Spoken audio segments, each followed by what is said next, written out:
또 오늘 영화 한 편 때리고 왔습니다. 오늘 개봉을 했습니다. 5월 28일 수요일이죠. 이 라이브 지금 수요일에 진행이 되고 있는데 오늘 개봉을 했습니다. 바로 시너스 죄인들이라는 영화를 제가 보고 왔습니다. 오늘 개봉을 했고요.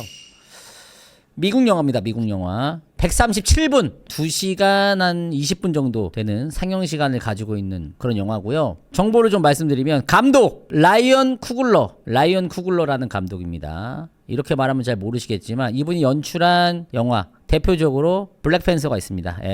블랙팬서 시리즈를 이분이 계속 연출하고 있다. 뭐 이렇게 보시면 되겠습니다. 그리고 실제로 이분의 페르소나가 있어요. 마이클 B 조던. 블랙팬서 배우죠. 이분이 이 감독님이 연출한 작품에 대부분 출연했습니다. 거의 다 출연하셨을 거야. 그래서 이분이 여기서도 나온다. 이분이 여기서도 1인 2역을 하셨어요. 그리고 청소년 관람 불가입니다. 그리고 이 영화 보니까 아이맥스에서 보면 또 이게 좋나 봐요. 그걸로 촬영을 했나 봐요. 제가 뭐 디테일하게는 모르는데 뭐 촬영 방식이 굉장히 독특했대. 뭐 아이맥스 장비랑 해가지고 그렇게 찍었대요. 그래서 저는 사실 뭐 아이맥스까지 가서 보지는 못하고요. 대신에 또 이 송도 메가박스에는 광고 아닙니다. 돌비가 있기 때문에 저는 돌비에서 봤습니다. 그래서 이게 어떤 내용이냐 19금인데 무슨 내용이냐 이게 중요하잖아요. 제가 스포 없이 오늘 개봉을 했기 때문에 스포 없이 간단하게 설명해 드릴게요. 배경이 1930년대입니다. 미시시피 주에서 이제 일이 있어요. 1930년대에 흑인 마을이에요. 흑인 마을. 흑인들이 모여 사는 마을이야. 그리고 1930년대 하면은 굉장한 또 차별이 있었던, 유색인종에 대한 엄청난 차별이 있었던 그런 시대라고 볼 수가 있겠죠. 그런 시대적 배경을 갖고 있는데 여기에 쌍둥이가 이제 돌아옵니다. 돌아온다는 게 뭐야? 옛날에 이 마을에 살았다가 몇 년 동안 시카고에서 생활을 하다가 다시 마을로 돌아온 쌍둥이가 있어요. 그게 바로 스모크와 스택이라는 쌍둥이 형제가 있는데 얘네가 시카고 생활하고 청산하고 돌아왔어. 근데 얘네가 워낙 악명이 높아. 그래서 얘네 이름만 딱 들으면 이 마을 사람들 다 알아. 워낙 악명이 높은 형제이기 때문에, 쌍둥이 형제이기 때문에. 왜 돌아왔냐? 얘네가 이제 시카고에서 좀 돈을 벌었어. 그래서 고향으로 다시 돌아와서 여기서 술집, 음악이 있는 술집을 이제 열려고 마을로 돌아옵니다. 그래서 마을로 돌아와서 허름한 창고가 있어. 허름한 창고도 사고 이제 뭐 음식할 사람도 찾고 음악 연주할 사람도 찾고 어떻게 찾고 이렇게 하는 거야. 술집을 열어야 되니까. 근데 그 동료들이 다 예전에 알던 애들이야. 돌아왔어? 그래도 야 나랑 일 하나 하자. 너 음악 잘하잖아. 나랑 일 하나 하자. 와. 그리고 사촌 동생이 한 명 있어요. 사촌 동생이 또 중요한데 샘이라고 있어. 샘이라는 목사 아들이 있어. 그러니까 목사의 아들인데 얘 샘이는 기타 연주를 할 줄 알아요. 그러니까 쌍둥이 형제가 야 사촌 동생 너 기타 하고 노래 한번 해봐. 노래해. 이렇게 된 거야. 그래가지고 이제 그런 친구들하고 다 모아가지고 누구는 음식하고 누구는 노래하고 누구는 간판 이렇게 색칠하고 누구는 이제 거기 소품하고 누구는 앞에 이제 그 웨이터도 하고 입장객 받는 사람도 하고 그래서 친구들 과거의 동료들을 모아서 술집을 딱 엽니다. 그런데 그날 밤 첫날이야. 딱 술집 연 첫날 밤 흑인 술집이잖아. 막 음악 추고 난리 났어. 막 블루스 그 당시에 음악 막 다들 막 신났어. 막 난리 났어. 다 너무 행복하지. 근데 그날 밤 여기 이제 흑인 술집인데 백인 3명이 찾아옵니다. 그래서 자기들도 여기서 노래를 하고 즐기고 싶다. 그러면서 벌어지는 일. 그게 바로 시너스 죄인들이라는 영화입니다. 그래서 이 쌍둥이 형제 역할에 이 마이클 B 조던이 1인 2역을 했고요. 그 외에 세미, 이 세미도 중요해요. 이 세미 역할에 마이클 케이턴. 그 외에도 뭐 여러 가지 배우들이 나와요. 존나 좋군 형님 나와요. 이거 존나 좋군 형님 있죠. 이 형님. 이 형님 나와요. 그래서 어땠냐? 시작은 평범하죠? 좋았다. 좋습니다. 좋은데 호불호 있을 수 있다. 이건 확실한 것 같아요. 좋았어요. 저는 좋았어요. 근데 호불호 있을 수 있다. 자, 일단 어떤지 말씀드리겠습니다. 제가 뭐 간단하게 설명을 했지만 이 영화를 보면 무슨 생각이 드냐면 일단 신선합니다. 이 영화의 특징 굉장히 신선합니다. 여러분들이 무엇을 상상하건 다채로운 장르와 다채로운 어떤 감정을 느낄 수 있을 거예요. 이 영화를 보면. 어찌 보면 공포 영화 같기도 하고 어찌 보면 오컬트 영화 같으면서도 근데 또 굉장히 메시지적으로는 사회적인 메시지를 담고 있으면서 스릴러, 근데 또 액션도 담겨져 있고 약간의 코미디적인 모습도 있으면서 음악 영화인가라는 생각이 들 정도로 굉장히 다채롭다. 영화가 풍성하고 다채롭다. 그리고 아이맥스 화면비를 제공한다고 했잖아요. 영상이 죽여줍니다. 저는 돌비에서 봐서 그런지 몰라도 영상미가 죽여줍니다. 그 1930년대의 그 풍경, 그때의 느낌이 고스란히 전달이 돼요. 특히나 그 목화 농장에서 그 당시에 또 흑인분들이 많이 일을 하셨잖아요. 그래서 목화 농장 장면이 나오는데 그 목화 농장 사이로 차를 끌고 딱 지나가면서 이 세미가 이 노래 부르면서 딱 그 멀리서 딱 잡는 그 장면도 너무 멋지고 전체적으로 영상이 굉장히 좋다. 그리고 사운드 좋습니다. 저는 끝나고 나서 무슨 생각이 드냐면 이거 음악영화다. 음악영화 같다라는 생각도 했어요. 그래서 귀가 굉장히 즐거워요. 그러니까 노래하는 장면도 굉장히 많이 나오는데 연출적으로 어떤 사운드 활용도 굉장히 좋습니다. 그래서 일단 영상 좋고 음악 좋으면 뭐야? 눈과 귀가 굉장히 만족스럽다. 그리고 여기 나오는 연기자분들 연기 미쳤죠. 주인공 1인 2역을 담당한 마이클 B 조던 미쳤고 블루스에 또 대가가 한 명 나오세요. 하모니카 연주하고 피아노 치시는 약간 노년의 그분의 연기도 너무 훌륭하고 마치 이 시대에 내가 빨려 들어간 것 같은. 그리고 세미 이 목사 아들 연기 좋고 목사도 연기 좋고 여기 나오는 모든 배우들이 정말 그 시대에 어떤 살았던 사람들처럼. 그리고 갑자기 그 의문의 백인 3명이 온다고 했잖아요. 그분들의 연기도 너무 훌륭하고 그래서 눈기 좋고 연기 좋고 그리고 중간에 진짜 약간 되게 독특한 연출이 한번 있어. 이거는 스포니까 말 안 하겠는데 그러니까 이 영화의 어떤 정체성을 저는 보여주는 연출이라고 생각을 하거든요. 그러니까 뭔가 시공간을 초월한 장면이 한번 나와요. 노래하는 장면에서 시공간을 초월한 장면이 한번 나와. 말씀 안 드릴게요. 그 장면을 보면서 이 영화는 이런 느낌이구나라는 게 딱 정체성을 보여주는 장면이 있거든요.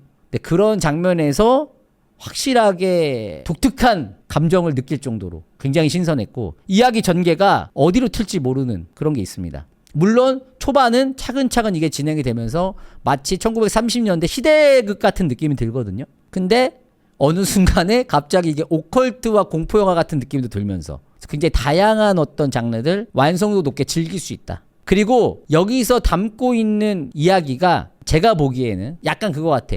그 당시에 흑인들이 살아가는 시대상을 여기에 담아냈어. 요 이야기를 넣으면서 그 당시에 억압받던 어떤 흑인들의 모습 그리고 그걸로 대표되는 인물을 넣고 그리고 그 안에서의 흑인 문화 그리고 그걸 억압하는 사람들의 모습 그리고 거기서 또 흑인만 있는 게 아니라 아시아인도 있고요. 여기에. 그리고 흑인과 백인 사이에서 태어난 인물도 나와. 이 안에. 그러니까 시대상에 대표되는 인물들을 넣고 그 사람들의 행동을 통해서 좀 은유하는 그런 영화예요. 그러니까 요 이야기만으로도 굉장히 저는 흥미롭고 재밌게 봤지만 그런 것들을 조금 은유한다고 생각하고 보면 또 그거 나름대로의 재미가 있다는 거예요. 뭔지 알겠죠? 그리고 여기 이제 백인들도 또 등장을 해. 그래서 뭐 KK단도 등장을 해요. KKK단도 이제 등장을 해. 그래서 제가 보기에는 이게 장점이자 단점일 수도 있는데요. 그 모든 걸 피부로 느끼고 체감하고 알고 있는 그 역사를 알고 있는 그 문화의 어떤 억압이라든지 그 유색인종에 대한 억압 그리고 그 당시의 시대상 이런 것들을 고스란히 알고 있는 미국 사람들 입장에서는 훨씬 더 여기에 공감하고 재밌게 볼 수 있을 것 같고요. 상대적으로 우리나라는 그거에 대해서 그 사람들만큼 깊게 알지 못하잖아.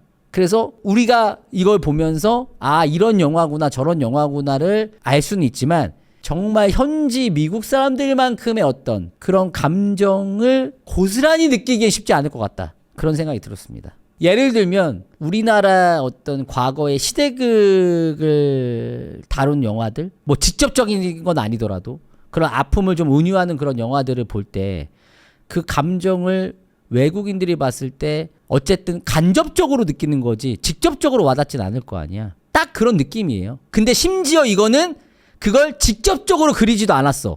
굉장히 그 메타포 그런 식으로 이제 담아냈기 때문에 또 거기에 또 약간 하나의 그 은유를 했기 때문에 물론 직접 그려낸 장면도 있지만 그래서 그거를 한 단계 또 이렇게 숨겨놨기 때문에 더 더 어찌 보면은 직접적으로 우리나라 사람들이 이건 이해하기 힘들지. 이거는 꽤나 저는 큰 장벽이라고 생각을 합니다. 그래서 여기서 나오는 모든 인물들이 그냥 이 이야기 안에서의 어떤 등장인물로서 활용이 되지만 제가 보기에는 그것이 그 당시 어떤 대표적인 인물, 예를 들면 이 쌍둥이도 미묘하게 태도가 달라요. 그러니까 그 당시 시대에서 이 흑인들 사이에서 달랐던 그 태도들을 대표적으로 보여주고, 그리고 거기서 이제 뭔가 대를 이어서 뭔가 그 시대상을 겪어서 그 결과물로 또 어떤 인물이 대표가 되고, 그리고 그 백인들은 억압하려는 매개체로 또 대표되면서 거기서 또 아시아인은 어떤 행동을 보여주는지, 그리고 약간 주술사 같은 인물도 나오거든요. 뭐 그런 인물들, 그러니까 아직도 토속적인 어떤 그런 신앙에서 이제 살고 있는 사람도 보여주고, 인디안들의 모습도 보여주고,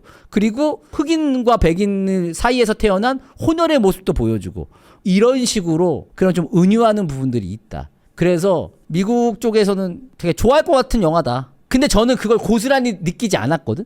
고스란히 느낄 수 없지. 사실 나 한국이니까. 물론 알아. 아, 이건 이걸 의미하는 거구나. 아, 저건 저걸 의미하는 거구나. 뭐 대충 알겠어. 근데 100% 사실 공감하기 쉽지 않았는데요. 그럼에도 불구하고 그냥 보면 눈과 귀가 즐겁고 이야기가 꽤 흥미롭습니다. 재밌어요. 그냥 이 영화 자체로도 충분히 재밌습니다. 아예 이해 안 가는 정도는 아니에요. 그 배경을 알면 훨씬 더 재밌다는 거지. 몰라도 대충 유추가 되고, 그리고 그냥 그런 배경 몰라도 아, 그냥 1930년대에 어느 미시시피에 있는 흑인 마을에서 벌어진 일이다. 하룻밤 사이에 일어난 일이다 라고 생각을 해도 충분히 재밌다. 화려한 액션은 없어요. 그런데 액션이 있긴 있습니다. 19금 치고는 뭐 엄청 고어하거나 뭐 그런 장면 없어. 물론 약간의 야시시한 장면 있는데 그게 뭐 직접적으로 보여지진 않고요. 근데 이것도 어려운 게, 무섭나요? 이러면은 나는 안 무서웠지만 누군가에게는 또 그거 되게 무서울 수 있잖아. 점프 스퀘어 조금 있다고? 저는 없었는데 누군가에겐 그게 또 점프 스퀘어일 수 있겠네. 아, 쿠키 영상이 있어요. 이 영화를 보고 나면 쿠키 영상이 2개 있습니다. 끝나자마자 바로 뭐 감독 나오고 바로 나오는 장면이 하나 있고, 엔딩 크레딧 다 올라가면 나오는 장면이 하나 더 있습니다. 그래서 쿠키 영상이 2개 있다는 거 말씀드리도록 하겠습니다. 그래서 그냥 간단하게 말씀드리면, 일단은 기본적으로 영상 좋고 소리 좋고 연출도 굉장히 제가 보기에는 훌륭합니다. 샷 하나하나가 너무 좋아. 연출을 너무 잘했어요. 이 영화의 메시지를 잘 전달하기 위해서 샷 하나하나도 허투루 찍은 게 없어요. 특히나 이제 후반부로 갈수록. 그리고 굉장히 영화가 독특하다. 연기 너무 좋다. 특히 이 주인공 1인 2역을 한 마이클 B 조던 미쳤다. 그리고 이야기만으로도 충분히 흥미로울 수 있다. 하지만 누군가에게는 이게 뭐야 라고 생각할 수 있는 부분도 있어요. 이게 뭐야, 혹은 미국의 어떤 그런 걸 고스란히 우리가 알진 못하기 때문에 거기서 오는 약간의 거리감은 있을 수 있다. 미국 정서예요. 특히나 미국 흑인 문화, 흑인의 어떤 그 당시에 어떤 억압받던, 그리고 현대까지 이어지는, 근데 그걸 약간의 뭐랄까 오컬트라고 해야 되나요? 뭐 이런 독특한 장르로 이걸 잘 이렇게 표현을 한 그런 영화라고 보시면 되겠습니다. 음악이랑 영상은 진짜 미쳤습니다. 때깔 진짜 좋아요. 그리고 재밌었어요. 저는 재미가 중요하잖아. 저는 되게 재밌었어요. 와이프는 무슨 얘기했냐면, 뭔가를 말하는 것 같은데 그런 걸 다 떠나서 재미는 있었다라고 했어요. 와이프도. 아, 미국에서만 엄청난 수익을 났다고요? 그러니까 그럴 것 같아요. 미국 분들이 보시면 굉장히, 왜냐면 여기 보면은 뭐 백인 전용 매표소, 뭐 백인 전용 화장실 막 이런 것도 보이고, 그리고 뭐 KKK단 얘기도 나오고, 그리고 모카솜 뭐 농장, 그리고 아유 뭐 아무튼 뭐 미국 사람들이라면 되게 공감한 그런 내용들로 꽉 차 있기 때문에 확실히 그런 차이점은 있을 것 같다. 그래서 그 점은 좀 아쉽다. 티어. 제가 뭐 여러 가지 호평을 했지만 냉정하게 SSS는 아닌 것 같고요. A 정도 하겠습니다. 왜냐면은 너무 재밌고 너무 잘 만든 영화거든요. 근데 냉정히 이 고스란히 이 영화가 담고자 하는 어떤 정서나 메시지를 한국인인 제가 공감은 하는데 완벽히 그걸 느끼는 건 쉽지 않아요. 거기에다가 한 발 더 이걸 또 은유하는 방식으로 한 번 더 장치를 넣으니까 더 이게 좀 거리감이 느껴지는 거지. 근데 그럼에도 불구하고 영상 좋고 음악 좋고 재밌고, 그래서 A. S 줄까요? 재밌긴 했는데. 아, 신선해서 S 주자. 아, 신선했어. S입니다. S. 극장에서 보시는 거 추천해드리고, 이 영화의 저는 방점은 그건 것 같아요. 결국 세미예요. 세미. 여기 조카, 목사 아들이 굉장히 중요합니다. 이 영화에서. 저는 이게 이 영화의 주제라고 생각해요. 조카로 나오는 이 세미가 결국 이 영화의 핵심이고, 당연한 얘기지만 주인공이고, 그리고 쿠키 영상에서 그게 이제 딱 드러나는 거죠. 뭔가 이거 스포일러니까 말 안 할게. 특히나 첫 번째 쿠키 영상에서 어떤 이 영화가 하고 싶은 진짜 이야기가 등장하는 게 아닌가, 저는 개인적으로 그렇게 생각합니다. 쿠키 영상은 다시 한번 말씀드리면 두 개고요. 하나는 거의 영화 끝나면 바로 나오고, 나머지 하나는 엔딩 크레딧 다 올라가면 나옵니다. 그래서 시너스 제인들 저는 S 드렸고요. 호불호 있을 수 있다. 저는 재밌게 봤지만 누군가에게는 좀 거리감 있게 느낄 수 있다. 뭐 이렇게 예상하도록 하겠습니다. 이상입니다. 구독, 좋아요 한 번씩 부탁드리겠습니다. 댓글 많이 달아주시고요. 악플은 노노해.